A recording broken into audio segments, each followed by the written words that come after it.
अगर आपसे कोई पूछे कोविड-19 वायरस के अगेंस्ट बेस्ट वैक्सीन कौन सी है, आप गूगल पर जाएंगे, सर्च करेंगे और बता देंगे। जो वैक्सीन लगाने से आपको इन्फेक्शन ना हो वो अच्छी वैक्सीन है, जो वैक्सीन लगाने से आपको इन्फेक्शन हो वो अच्छी वैक्सीन नहीं है। लेकिन अगर आप ऐसा सोचते हैं तो ये गलत है।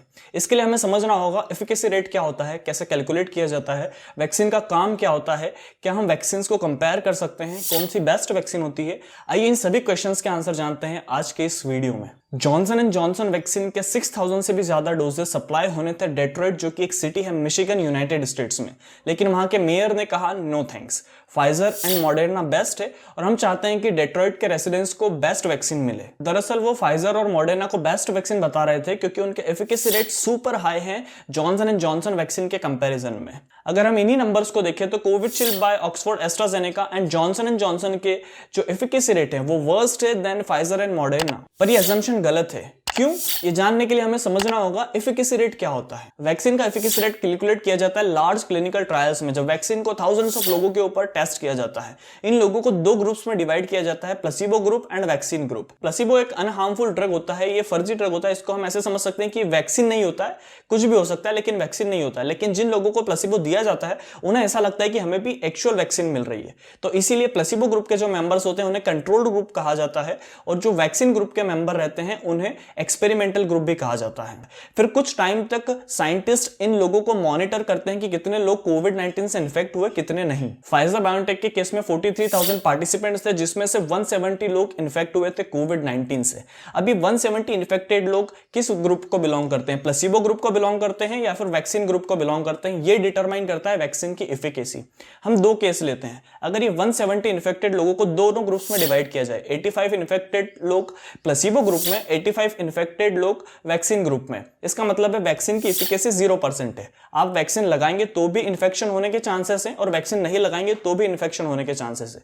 वैक्सीन लगाने और नहीं लगवाने का कोई मतलब नहीं। केस 2, अगर 170 इन्फेक्टेड लोग प्लेसिबो ग्रुप को बिलोंग करते हैं, दैट मींस वैक्सीन की एफिकेसी 100% है। फाइजर वैक्सीन के क्लिनिकल ट्रायल्स में out of 170 infected persons, 162 infected लोग प्लेसिबो ग्रुप को बिलोंग करते थे और जस्ट 8 इन्फेक्टेड लोग वैक्सीन ग्रुप को बिलोंग करते थे। इसीलिए फाइजर की एफिकेसी 95% है। दैट मींस 95% चांसेस है कि आपको इन्फेक्शन नहीं होगा, just 5% you are likely to get sick. 95% efficacy rate का मतलब ये नहीं है कि 100 लोग अगर वैक्सीनेट हो रहे हैं तो 5 लोगों को इन्फेक्शन होने के चांसेस है और 95 लोगों को इन्फेक्शन नहीं होगा। 95% एफिकेसी रेट इंडिविजुअल के ऊपर अप्लाई होता है। मतलब अगर आप वैक्सीनेट हैं और आप किसी ऐसे इंसान के कॉन्टेक्ट में आते हैं जिसने वैक्सीन नहीं लगवाई है, तो 95% चांसेस है that you are less likely to get infection from that person. सभी वैक्सीन के क्लिनिकल ट्रायल्स इसी तरह परफॉर्म किए जाते हैं, लेकिन क्लिनिकल ट्रायल्स बहुत सारे फैक्टर्स पर डिपेंड करते हैं, जैसे किस टाइम पर क्लिनिकल ट्रायल्स किए जा रहे हैं, कौन सी कंट्रीज में किए जा रहे हैं एंड मेनी मोर। ये ग्राफ है यूनाइटेड स्टेट्स में डेली कोविड-19 केसेस का। मॉडर्ना वैक्सीन के clinical trials completely United states में हुए थे अगस्त 2020 से नवंबर 2020 के बीच में, और फाइजर वैक्सीन के क्लिनिकल ट्रायल्स भी कंप्लीटली यूनाइटेड स्टेट्स में किए गए थे अगस्त 2020 से मिड नवंबर 2020 के बीच में। लेकिन जॉनसन एंड जॉनसन वैक्सीन के क्लिनिकल ट्रायल्स जो यूनाइटेड स्टेट्स में हुए थे वो अक्टूबर 2020 से ऑलमोस्ट फरवरी 2021 के बीच में हुए थे, जब यूनाइटेड स्टेट्स में कोविड-19 के केसेस भी ज्यादा थे और इसी वजह से पार्टिसिपेंट्स के कोविड से इन्फेक्ट होने के चांसेस भी बढ़ जाते हैं। जॉनसन एंड जॉनसन वैक्सीन के क्लिनिकल ट्रायल्स अदर कंट्रीज में भी हुए थे, जहां पर न सिर्फ कोविड के केसेस ज्यादा थे बल्कि वायरस का वेरिएंट ही अलग था ओरिजिनल वेरिएंट से, और with the changes in variant participants के कोविड से इन्फेक्ट होने के चांसेस भी बढ़ जाते हैं। इसीलिए जॉनसन एंड जॉनसन का जो एफिकेसी रेट है वो कम है फाइजर और मॉडर्ना से।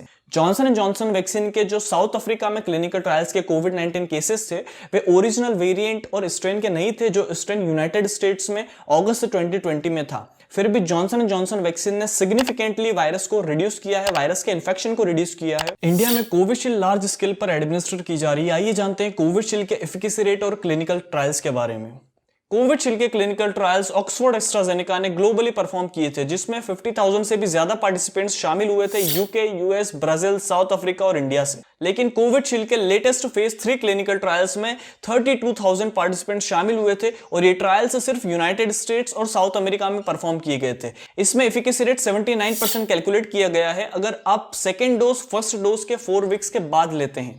नंबर ऑफ क्लिनिकल ट्रायल्स और साइंटिफिक एविडेंस को एनालिसिस करने के बाद पता चला है कि कोविशील्ड के फर्स्ट और सेकंड डोज में अगर इंटरवल 12 वीक्स या उससे ज्यादा का होता है तो वैक्सीन की एफिकेसी 82% हो जाती है। अगर आपको वैक्सीन को हेड टू हेड कंपेयर करना है, 1 to 1 कंपेयर करना है, तो आपको सभी वैक्सीन के क्लिनिकल ट्रायल्स सेम टाइम पर, सेम कंट्रीज में, सेम सिनेरियोज में परफॉर्म करने होंगे, क्योंकि एफिकेसी रेट वही बताते हैं जो क्लिनिकल ट्रायल्स में होता है, लेकिन रियल वर्ल्ड में सिचुएशन बिल्कुल डिफरेंट होती है। किसी भी वायरस के अगेंस्ट वैक्सीनेट होने के बाद बेस्ट केस सिनेरियो है कि आपको इन्फेक्शन नहीं होगा और वर्स्ट केस है कि डेथ हो जाना, लेकिन इसके बीच में आता है hospitalisation, severe symptom, moderate symptom या फिर कोई सिम्टम्स नहीं होना। बेस्ट सर्कमस्टांसेस में वैक्सीन आपको प्रोटेक्शन देती है नो इन्फेक्शन कैटेगरी में। आज तक दुनिया में जो भी वैक्सीन आई है वो वैक्सीन लगाने के बाद बहुत सारे केसेस ऐसे हैं जिसमें आपको इन्फेक्शन नहीं होता है, लेकिन कोविड-19 वैक्सीनेशन का ऑब्जेक्टिव ये नहीं है। कोविड-19 वैक्सीन का पर्पस है आपकी बॉडी को इनफ प्रोटेक्शन देना और इन 3 पॉसिबिलिटीज, डेथ, हॉस्पिटलाइजेशन और सीवियर सिम्टम्स से कवर करना है, ताकि आपकी बॉडी इन तीनों स्टेज तक ना जाए अगर आपको कोविड इन्फेक्शन हो तो। अगर आपको कोविड इन्फेक्शन होता भी है तो वो मॉडरेट सिम्टम्स या फिर नो सिम्टम्स की कैटेगरी तक ही रहेगा, इससे ज्यादा नहीं जाएगा। और ये एक चीज है जो ये सभी वैक्सीन बहुत अच्छी तरह से करती हैं। इन सभी वैक्सीन के क्लिनिकल ट्रायल्स में प्लेसिबो ग्रुप के मेंबर्स को हॉस्पिटलाइज्ड भी करना पड़ा और कुछ लोगों की डेथ भी हुई, लेकिन वैक्सीन ग्रुप के एक भी पार्टिसिपेंट को हॉस्पिटलाइजेशन नहीं हुआ और ना ही उसकी डेथ हुई। इन बातों से बात समझ आती है कि इन सभी वैक्सीन की इफेक्टिवनेस 100% है आपकी जान बचाने में और डेथ को प्रिवेंट करने में। बाद में डेट्रॉइट सिटी के मेयर ने एक्सेप्ट भी किया कि हम जिस चीज से लोगों को बचाना चाहते हैं, डेथ और हॉस्पिटलाइजेशन, इस चीज को प्रिवेंट करने में जॉनसन एंड जॉनसन की वैक्सीन भी हाईली इफेक्टिव है और हम उसे यूज भी करने लग गए हैं। Efficacy matters but doesn't matters the most. अगर आपके मन में अभी भी क्वेश्चन है कौन सी वैक्सीन आपको इन्फेक्शन से बचाएगी, कौन सी वैक्सीन आपको जिंदा रखेगी, कौन सी वैक्सीन आपको हॉस्पिटल से बाहर रखेगी, या फिर कौन सी वैक्सीन हेल्प करेगी पेंडेमिक को एंड करने में, तो आंसर है एनी ऑफ देम। आप वो कोई सी भी वैक्सीन ले सकते हैं जो आपको इजीली अवेलेबल हो। उम्मीद करता हूं दोस्तों इस वीडियो में आपने काफी कुछ जाना होगा। कोविड-19 वैक्सीनेशन प्रोग्राम का पर्पस क्या है, एफिकेसी रेट क्या होता है, वैक्सीन कैसे वर्क करती है। इस वीडियो को अपने फ्रेंड्स के साथ शेयर कीजिए। अभी तक आपने हमारे चैनल को सब्सक्राइब नहीं किया है तो सब्सक्राइब कर लें, बेल आइकन को प्रेस कर लें ताकि ऐसी मोर इंफॉर्मेटिव वीडियोस आप तक जल्दी पहुंच जाए।